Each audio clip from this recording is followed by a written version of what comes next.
నమస్కారం గురుగారు. వాగర్థావివ సంపృక్తౌ వాగర్థ ప్రతిపత్తయే జగతః పితరౌ వందే పార్వతీ పరమేశ్వరౌ. సదాశివసమారంభాం శంకరాచార్య మధ్యమాం అస్మదాచార్య పర్యంతం వందే గురు పరంపరాం. ఆదిత్యాయ చ సోమాయ మంగళాయ బుధాయ చ గురు శుక్ర శనిభ్యశ్చ రాహవే కేతవే నమః. శృంగేరి జగద్గురు పీఠాధిపతులకి కంచి పీఠాధిపతులకి నమస్కారములు తెలియజేసుకుంటూ కార్యక్రమాన్ని ప్రారంభిద్దాం. గురుగారు, మనకు శ్రావణ మాసంలో వచ్చే ప్రతి రోజు కూడా ఒక ప్రత్యేకత ఉంది. ఈ మాసం అంతా కూడా మనం చాలా చక్కగా ఒక పండగ వాతావరణం లాగానే జరుపుకుంటాము. ఎక్కువగా ఆధ్యాత్మిక మార్గంలో పరిగెడుతూ ఉంటాం ఈ నెలంతా కూడా. అలా చూసుకుంటే ఎక్కువగా శనివారానికి కూడా ఒక ప్రత్యేకమైన స్థానం ఉందనే చెప్పాలి ఈ శ్రావణ మాసంలో. ప్లస్ ఈసారి ఈ శనివారం త్రయోదశితో కలిసి వచ్చింది, శని త్రయోదశి అని చెప్పి ఇంకా ప్రత్యేకమైందిగానే చెప్పవచ్చు. నిజంగా ఆ రోజు మనకు శని దోషాలు ఉన్న వాళ్ళు ఏ రకంగా ఉపయోగించుకోవచ్చు అంటారు శని త్రయోదశి రోజు?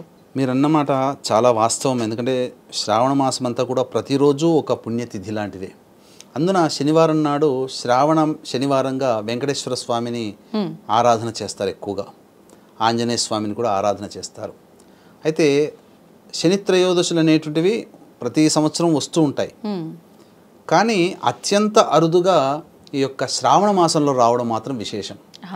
అంటే అనేకమైనటువంటి 33 కోట్ల దేవతలు పూజలు అందుకునే మాసము శ్రావణ మాసం. కాబట్టి ఆ శ్రావణ మాసంలో ఈ శని భగవానికి సంబంధించినటువంటి శని త్రయోదశి పర్వదినం కూడా రావడం కూడా చాలా విశేషం. ఈ నెల 17వ తారీఖు రోజున, అలాగే 31వ తారీఖు రోజున, అంటే పౌర్ణమి ముందు అమావాస్య ముందు ఈ త్రయోదశిలో శని త్రయోదశులు అయిపోయాయి. 2 శని త్రయోదశులు వచ్చాయి. ఎవ్రీ టైం 2 వస్తాయా గురుగారు? ఈసారి అలా వచ్చాయి? ఒక్కొక్కసారి వస్తాయమ్మా. అంటే ఈ యొక్క శ్రావణ మాసంలో 2 శని త్రయోదశులు వచ్చాయి, 17వ తారీఖు రోజున, 31వ తారీఖు రోజున. కాబట్టి ముఖ్యంగా శని త్రయోదశి రోజున ఎవరైనా కానీ ఇప్పుడు మనం చెప్పుకోబోయేటువంటి విధి విధానాన్ని ఆచరించవచ్చు. ముఖ్యంగా శని త్రయోదశి రోజున ఏంటంటే పూర్వజన్మ కర్మదోషము తొలగిపోతుంది. ముఖ్యంగా కర్మదోషం తొలగించుకోవాలనుకునే వాళ్ళందరూ కూడా ఈ యొక్క శని త్రయోదశిని మనం ఉపయోగించుకోవచ్చు. అంటే ఏంటి, ఇక్కడ ప్రధానంగా గత జన్మలలో చేసినటువంటి కర్మదోష ప్రభావాలే ముఖ్యంగా ఈ యొక్క శని రూపంలో మనం ఎదుర్కొంటూ ఉంటుంటాం. శని కష్టాలు పెడుతున్నాడు, ఎక్కడ తగిలాడరా, శని భగవాన్లా తగిలాడరా అని కొంతమందిని మనం అంటుంటుంటాం. అంటే దీని అర్థం ఏంటంటే విడవకుండా కష్టాలు పెట్టేటువంటి యొక్క అధికారం ఒక్క శని భగవానికి మాత్రమే ఉంది. అంటే మనం దీన్ని గమనించుకుంటే ఏ విధంగా శనికి యొక్క అధికారం వచ్చింది అని అంటే, మనం గత జన్మలలో మనం ఎన్నో రకాలైనటువంటి మంచి పనులు చెడు పనులు చేసి ఉంటాం. వాటికి సాక్షిభూతుడు ఎవరు? సూర్య భగవానుడు. అవన్నీ కూడా మనం ఈ రోజున ఒక ఆధార్ కార్డు ఇచ్చేసేస్తే మనం ఏ రోజున షాపింగ్ చేసాం, ఎక్కడ కొన్నాం, ఏమైంది, ఎక్కడికి వెళ్ళాం అన్నీ ఎట్లయితే వస్తున్నాయో, గూగుల్ ఎట్లయితే ఉన్నాయో ఒక గూగుల్తో, అలాగే అంతకంటే కొన్ని కోట్ల రెట్లి శక్తి ఆ సూర్య భగవాన్. ఎందుకంటే అన్నీ కూడా నిక్షిప్తమై ఉంటాయి. కాబట్టి ఆ గత జన్మలో చేసినటువంటి మంచి చెడులు సూర్య భగవాన్ దగ్గర రికార్డ్ అయి ఉంటాయి. ఈ జన్మలో మనం పుట్టాం కదా, పుట్టినప్పుడు ఈ జన్మల్లో మనం అనుభవించే కష్టాలైనా, నష్టాలైనా, సుఖాలైనా, దుఃఖాలైనా, యోగాలైనా, భోగాలైనా శని భగవానుడు అధికారి అవుతాడు, అందించే అధికారి. ఇప్పుడు మనం కష్టపడుతున్నాము అని అంటే దాని అర్థము గత జన్మలో చేసినటువంటి కర్మఫలాలు శని భగవాన్ ద్వారా మనం ఎదుర్కొంటాం. సుఖపడుతున్నామన్నా కూడా శని భగవాన్ యొక్క అనుగ్రహమే అని చెప్పవచ్చు.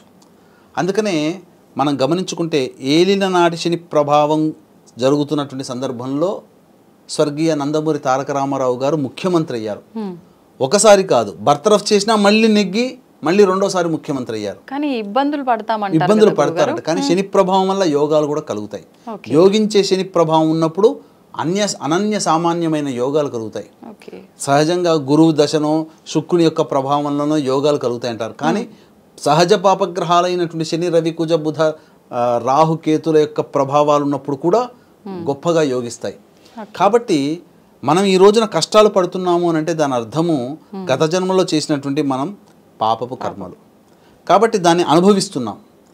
కానీ ఎంతటి అనుభవించినటువంటి సందర్భంలో కూడా మనం కష్టపడకుండా, మనకు ఏమాత్రం ఇబ్బంది పడకుండా ఉండాలి, దైవానుగ్రహం కలగాలంటే శనీశ్వరుని యొక్క అనుగ్రహాన్ని పొందాలి.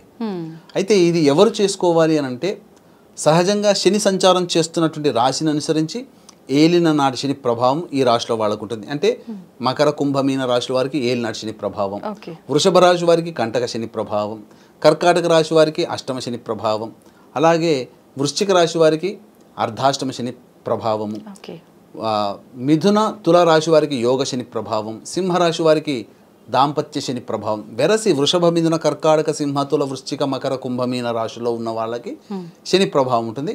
దీంతో పాటుగా సమస్యలు ఎదుర్కొనే ప్రతి వ్యక్తికి కూడాను శని ప్రభావంలో ఉన్నట్టే లెక్క. కాబట్టి ఈ పర్వదినం రోజున ముఖ్యంగా శని యొక్క అనుగ్రహాన్ని పొందే ప్రయత్నం చేయాలి. కాబట్టి ఈ 17వ తారీఖు రోజున ఉదయం 8:03 వరకు ద్వాదశి తిథి, తదనంతరం త్రయోదశి తిథి వస్తుంది. అంటే శని త్రయోదశి సంధ్యా సమయంలో గనక ఉన్నట్లయితే చాలా ప్రభావవంతమైనటువంటి సమయంగా చెప్పవచ్చు. మన అదృష్టం కొద్దీ శ్రావణ మాసంలో 17వ తారీఖు రోజున 31వ తారీఖు రోజున సంధ్యా సమయంలో శని త్రయోదశి అనేటువంటిది కూడా ఉంది. కాబట్టి సంపూర్ణముగా ఆ యొక్క శని యొక్క అనుగ్రహాన్ని మనం ఈ యొక్క కేవలం ఈ రాశులనే వాళ్లే కాకుండా సమస్త విధమైనటువంటి కష్టములు, నష్టములు, దుఃఖాలు ఎదుర్కొనేటువంటి వాళ్ళందరూ కూడా జాతకంలో వాళ్ళ జాతకం పరిశుద్ధమైపోయి గొప్పగా జాతకం కూడా శక్తివంతం కావాలి అంటే ఈ శని త్రయోదశి రోజున ఖచ్చితంగా కొన్ని పరిహారాలు పాటించుకోవాలి. దీనికి తోడుగా వృషభ మిథున కర్కాటక సింహతుల వృశ్చిక మకర కుంభమీన రాశిలో జన్మించిన వాళ్ళు కూడా పరిహారాలు కనుక పాటించుకున్నట్లయితే తప్పకుండా ఆ శని ప్రభావం వలన కర్మదోషాలు తొలగిపోతాయి. అంటే బాగా అంటే చెప్పాలి అంటే ఒక క్రిమి లార్వాగా రూపాంతరం చెంది ప్యూపాగా మారిన తర్వాత తిరిగి మళ్ళీ సీతాకోకచిలుగా మారినప్పుడు రెక్కలతో ఎలా అయితే వెళ్ళిపోతుందో కర్మదోషం కూడా అలాగే తొలగిపోయినటువంటి వ్యక్తికి రెక్కలు వచ్చిన సీతాకోకచిలుకగా ఎంతగా ఎగిరిపోతాడో కష్టములు కూడా అంతగా ఎగిరిపోతాయి. ఆనందంగా సీతాకోకచిలుక ఎలా అయితే ఆనందంగా పైకి ఎగురుతుందో జీవితం కూడా అంత ఆనందంగా ఉన్నత స్థాయిలో ఈ యొక్క శని ప్రభావం నుంచి బయటపడినటువంటి వ్యక్తులకు ఉంటుంది, విముక్తి పొందుతారు కష్టాల నుంచి. కాబట్టి దీన్ని దృష్టిలో పెట్టుకుని ఈ యొక్క 17వ తారీఖు రోజున 31వ తారీఖు రోజున శని త్రయోదశులు వచ్చాయి. కాబట్టి వృషభ మిథున కర్కాటక సింహతుల వృశ్చిక మకర కుంభమీన రాశిలో జన్మించిన వారికి శనిదోష పరిహారార్థమై శనీశ్వర హోమం, అఘోర పాశుపత మంత్ర హోమం, అలాగే వివాహ, విద్య, ఉద్యోగ, దాంపత్య, అనారోగ్య సమస్యల నివారణకి 18 రకాల హోమాదులు కేవలం 1500 రూపాయల రుసుముకి చేయించడం జరుగుతుంది. అలాగే మా ఆధ్వర్యంలో ఒక్కొక్క క్షేత్రంలో ప్రతి నెలలో జరుగుతాయి. మీ కుటుంబ సభ్యుల గోతనామాదులతో కూడా నమోదు చేసుకోవచ్చు. అవకాశం ఉన్న వాళ్ళు కార్యక్రమాన్ని కాంటాక్ట్ చేసి పూర్తి వివరాలు తెలుసుకోవచ్చు. ఇక ఆ శని త్రయోదశి రోజున ఎటువంటి పరిహారాన్ని పాటించాలి అని అన్నప్పుడు ఉదయం 7:52 వరకు ఈ యొక్క దుర్ముహూర్తం ఉంటుంది. కాబట్టి ఉదయాన్నే కాలకృత్యాదులన్నీ తీర్చుకొని 8:30 కల్లా శివాలయము, అలాగే నవగ్రహాలు ఉన్నటువంటి దేవాలయం శివాలయంలోనే ఉంటాయి. రావి చెట్టు కూడా ఉన్నటువంటి ఈ 3 కలిసి ఉన్నటువంటి ఒక దేవాలయం శివాలయం అయితే చాలు. లేదా కనీసము నవగ్రహాలు శివాలయం ఉన్నటువంటి దేవాలయం కన్నా చేరుకోవాలి.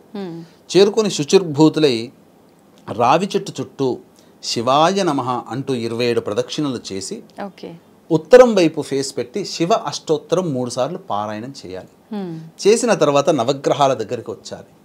నవగ్రహాల దగ్గరికి వచ్చిన తర్వాత శనైశ్వరుడికి అభిముఖంగా నిల్చుని, అనగా శనైశ్వరుడికి ఎదురుగా నిల్చుని ఆ శనైశ్వరుడి దగ్గర ఇనుప ప్రమిదల్లో నువ్వుల నూనెతో దీపారాధన, నల్లవత్తితో దీపారాధన చేస్తే సరిపోతుంది. అంటే నల్ల వస్త్రాన్ని కొద్దిగా కట్ చేసి ఇలా దీపంలా ఒత్తిలాగా చేయొచ్చు, కాలిపోదా ఒత్తిలాగా చేసి చక్కగా దీపారాధన చేసి మళ్ళీ నవగ్రహాల చుట్టూ శివాయ నమః అంటూ శని దగ్గర నుంచి మొదలు పెట్టుకొని మళ్ళీ శని దగ్గరికి వస్తే ఒక ప్రదక్షిణ అవుతుంది.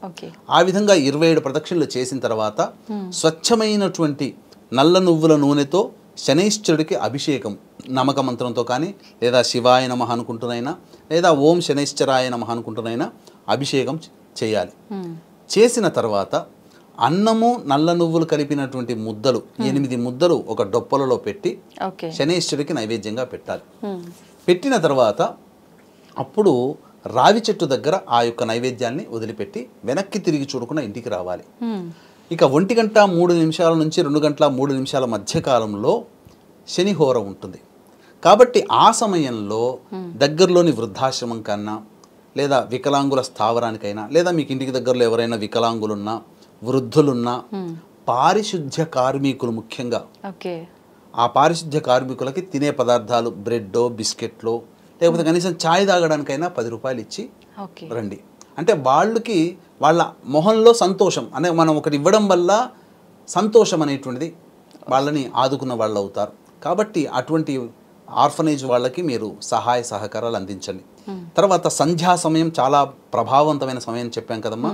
ఆ సంధ్యా సమయంలో 5:30 గంటలకల్లా మళ్ళీ కాళ్ళు చేతులు కడుక్కొని శివాలయానికి చేరుకొని శివాలయంలో నీలిరంగు చామంతి పుష్పాలతోనైనా శంఖు పుష్పాలతోనైనా లేదా మారేడు దళాలతోనైనా కానీ ఆ ఈశ్వరునికి అర్చన చేయించుకోండి మీ గోతనామాదులతో. ఆ విధంగా ఆ రోజు కనుక చేసినట్లయితే ఆ రోజునంతా ఉపవాసం ఉంటే చాలా మంచిది. లేదా ఈ విధంగా చేయండి, చేసినట్లయితే కర్మదోషాలు తొలగిపోతాయి దీని ప్రభావం వల్ల. గత జన్మ కర్మదోషాలు, ఈ జన్మలో సంచిత పురాకృత ప్రారబ్ధ కర్మదోషాలు అన్నీ కూడా తొలగిపోతాయమ్మా. తొలగిపోయి మళ్ళీ కొత్త జీవితంలో అడుగు పెడతాము. కర్మదోషం తొలగిపోతేనే మనకి ఇప్పుడు అనుభవిస్తున్నటువంటి అన్ని రకాల సమస్యలకి కర్మదోషాలేనమ్మా. కాబట్టి ఆ కర్మదోషం తొలగిపోతే మనము జీవితంలో ఏ ప్రయత్నంలో ఉంటామో, వివాహము, ఉద్యోగము, విద్య లేదా మంచి సంతానం కోసం, ఇలా ఆ దైవానుగ్రహంతో మంచి స్థితి కలుగుతుంది. మన సంకల్పం అచిరకాలంలో నెరవేరుతుంది. అంటే ఈ యొక్క సంబంధించిన శని ప్రభావానికి గురైనటువంటి వృషభ, మిథున, కర్కాటక, సింహతుల, వృశ్చిక, మకర, కుంభమీన రాశులు ఉన్నాయి కదమ్మా. వీళ్ళు ఏమనుకుంటారంటే ఈ రాశిలో ఉన్నటువంటి వాళ్ళకి శని ప్రభావం ఉంది, అందుకే ఏ సమస్యలు కావట్లే అంటారు. కానీ ఇక్కడ గమనించాల్సింది ఏంటంటే మంత్రం బ్రాహ్మణాధీనం, దైవం మంత్రాధీనం, తన్మంత్రం బ్రాహ్మణాధీనం. కాబట్టి మన పరిహారాలు మనం చేసుకోవాలి. మానవ పరిహారాలుగా చేసుకోవాలి, దైవ పరిహారాలుగా చేసుకోవాలి. ఏ సమస్యకైనా 2 రకాల పరిహారాలు ఉంటాయి. ఒకటి మానవ పరిహారం. ఇప్పుడు మనం మనకి ఏదైనా అనారోగ్యం వచ్చింది, డాక్టర్ దగ్గరికి వెళ్ళాం. డాక్టర్ సూచించేటువంటిది వైద్య పరిహారం, మందులు. మానవ పరిహారం ఏంటి? ఏ సమయంలో వేసుకోవాలి, అన్నం తిన్న తర్వాతనా, తినకముందా, ఎటువంటి పథ్యం చేయాలి, ఇవన్నీ మానవులుగా మనం చేయాల్సింది. వైద్య పరిహారం మందు. అలాగే సమస్యకి దైవ పరిహారం కోసం వచ్చినప్పుడు మంత్ర పరిహారము, అలాగే మానవ పరిహారం, దైవ పరిహారం అనేవి ఉంటాయి. మానవ పరిహారం అంటే మనం చేయగలిగినటువంటి, మీరు చేసుకోగలిగేటువంటివి ఆ దేవాలయంలో ప్రదక్షిణలు చేయడము, అభిషేకం చేయడం మానవ పరిహారంగా చేసుకోండి. మంత్ర పరిహారం అంటే మా ఆధ్వర్యంలో 17వ తారీఖు 31వ తారీఖు నాడు జరిగే కార్యక్రమంలో పాల్గొనడం, ఇలా చేసుకోవాలి. అంటే ఏంటి దీని యొక్క ముఖ్య ఉద్దేశం అంటే సమస్యలు తప్పిపోవమ్మా. ఇది చేయడం వల్ల ఏదో సినిమాల్లో చూపించినట్టుగా సమస్యలు పారిపోవు. సమస్యలు వస్తాయి, కష్టాలు వస్తాయి. కానీ వర్షం వచ్చినప్పుడు, ఎండలో ఉన్నప్పుడు గొడుగును మనం ఆధారంగా చేసుకొని మన పనులు ఎలా చక్కబెట్టుకుంటామో ఆ గొడుగే దైవము, దైవ అనుగ్రహం. ఆ దైవానుగ్రహాన్ని మనం పెట్టుకొని మన పనులు మనం చేసుకుంటాము. ఎంతటి వర్షం వచ్చినా మనం సేఫ్గా ఉంటాం కదా. ఎన్ని కష్టాలు వచ్చినా మన మనస్సుని, మన శరీరాన్ని బాధ పెట్టకుండా కష్టాలు వస్తాయి. కానీ దైవం అనే గొడుగు అనేటువంటి దైవ అనుగ్రహంతో ఆ కష్టాలని, సమస్యల్ని మనం దాటుకుంటామని దీని యొక్క అర్థంగా మనం భావించాలమ్మా. ఓకే. కానీ చాలామంది అనుకుంటారు ఎన్ని పూజలు చేసినా, ఏం చేసినా ఏం తగ్గుతుంది, ఏం పోతుంది, ఎందుకు అసలు చేయడమే వేస్ట్ అని చెప్పి ఒక రకమైన భావనలోకి వెళ్ళిపోతారు గురుగారు. చాలా దైవానుగ్రహం పొందాలమ్మా. నలదమయంతులకే తప్పలేదమ్మా, పాండవులకే తప్పలేదమ్మా.